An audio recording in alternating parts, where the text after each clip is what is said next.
We are getting back into the swing of things over here after having our third baby. The last couple weeks of my pregnancy, the farm stand was not open. I just did not know when I was going to deliver her, and I actually ended up delivering her 11 days late, so I very much could have been open those last couple weeks, but I didn't want to risk it and have anything go to waste by me going into labor. After we welcomed our baby girl, though, it didn't take long for me to be itching to get back to doing things with the farm stand.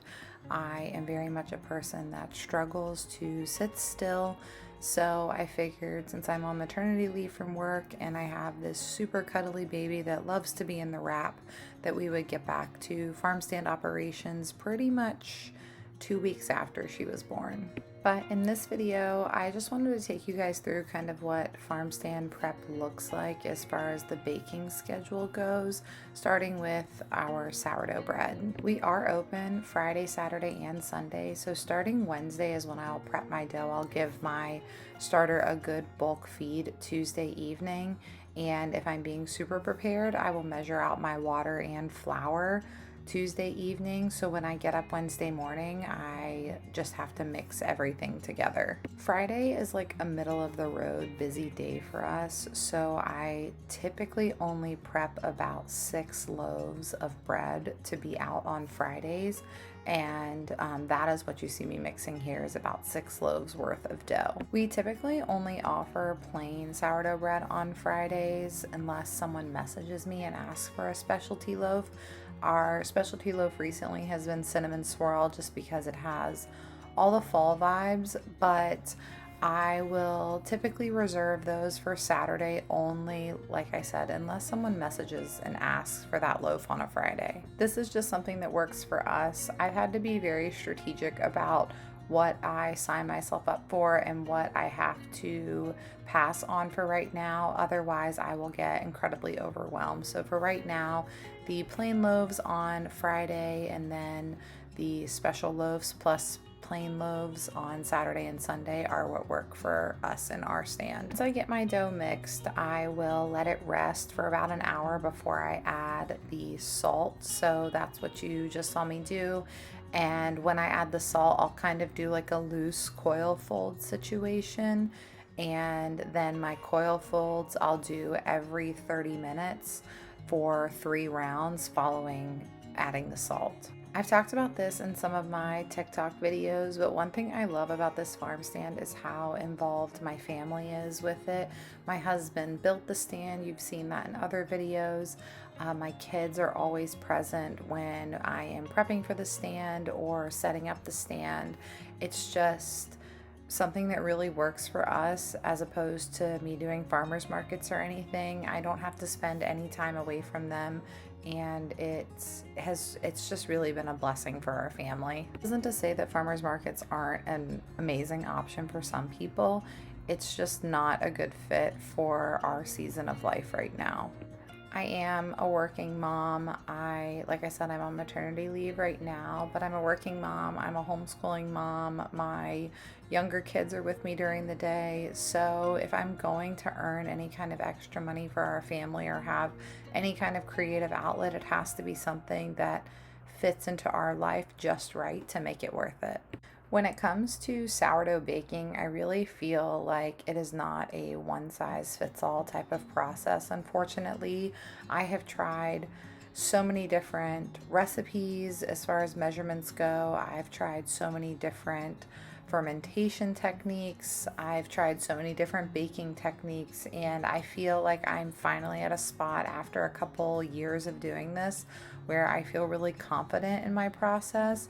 But sourdough is 100% something that you just have to trial and error over time. I quite literally feel like sourdough has to fit your kitchen specifically, and following someone else's recipe just truly may not work for you. The past couple weeks, something I found helps my prep for the stand is figuring out what I can prep ahead of time and not furiously baking Thursday, Friday, and Saturday like a chicken with my head cut off. One of those things that I realized I can prep ahead of time is our sourdough chocolate chip cookies. I started making these a while ago, and they are one of our best sellers as far as items at the stand go. They are typically all gone within the first couple hours of being open on Friday and Saturday. So I will usually either on Tuesday or Wednesday whip up the batch of cookies that I'm going to sell on Friday and get those prepped, rolled into their ball form, and stored in a Tupperware container in the refrigerator. Once I started doing this, I feel like it freed up just a little bit of space in my brain, either Thursday night or Friday night, because it was just one less thing I had to worry about. So this and the sourdough bread are the main things I worry about prepping ahead of time, and then things like muffins or other baked goods I will usually prep closer to when I open. This past week I did offer apple cider donuts, and so for those the dough did need to sit in the refrigerator for about 12 hours.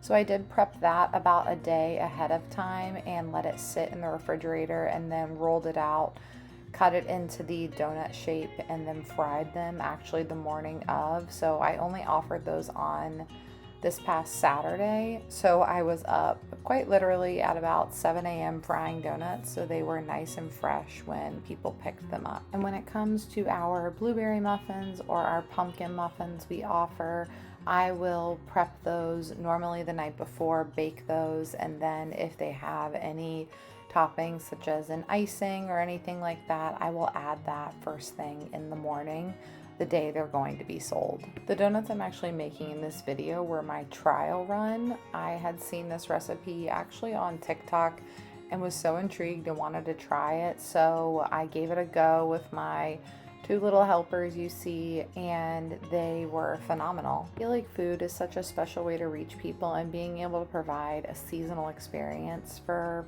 our customers really does my heart some good. The more time that passes that we have our stand open, the more excited I get about things we can offer that match whatever season we're in. So for instance, we've been really into all things pumpkin and apple cider around recently. We even offered mums for sale to get people in the spirit for fall, and soon we'll be turning to more of the Christmas time frame, and we are just so pumped to be offering other items that make people feel excited about the holidays. I will say though, getting back into the swing of things with a newborn has been fun but challenging at the same time. I definitely think a restructure of our farm stand hours is going to have to come into effect once I do go back to work, because it is quite the demand as far as time in the kitchen goes, and it's just something we're going to have to reprioritize. However, I have it heavy on my heart to hopefully make this something that is more permanent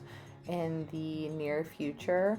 So I'm extremely hopeful and prayerful that it will become a reality sooner rather than later, that I'll be able to dedicate more time to this and maybe not be tied to my day job anymore. At this point, for my dough though, it is early afternoon. I don't know what it is about my house, but my dough always bulk ferments relatively quickly, even in colder temperatures. I do think some of that has to do with the fact that I use hot water when I mix my dough, so I think it just activates the rising agent in the sourdough leaven a little bit more than it would if I used cold water. Again, this is just one of those things that you will figure out over time if you're getting into sourdough, what works best for you in your kitchen.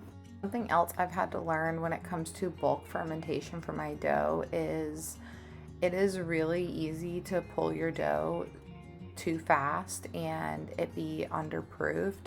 But I have found my absolute best looking, best tasting bread is bread that I have pushed to almost the point of being overproofed. There are signs though that will tell you if your dough is close to being done. Number one, I normally look for like a 50% rise in my dough. The second thing you're gonna wanna see is bubbles on top and then little bubbles on the side. So I like the clear bins that I use because it lets me see all of that stuff really easily. I have found that a clear food safe bin or a glass bowl is definitely the preferred bulk fermentation vessel because it allows you to see whether all these things are happening or not. Once you've identified though that all of those things have happened and your dough is ready to pull, you're gonna flop it out onto your counter and measure it out.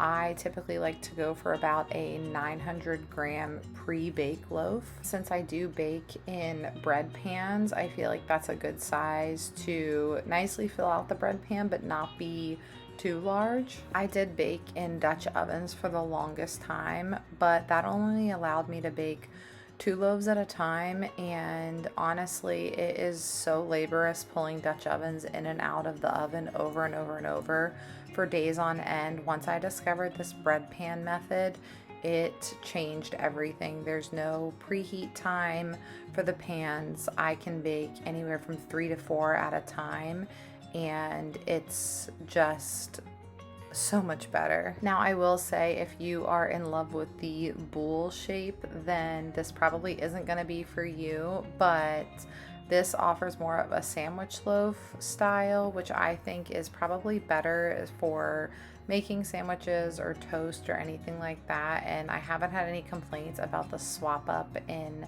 style, so I think we're gonna keep going with this method for a while. Getting my bread into the pans and into the refrigerator for its cold proof is typically one of the last things I have to do for a Wednesday prep. Like I said, I was testing out some apple cider donuts on this day, so that is something outside of what I would normally have to do.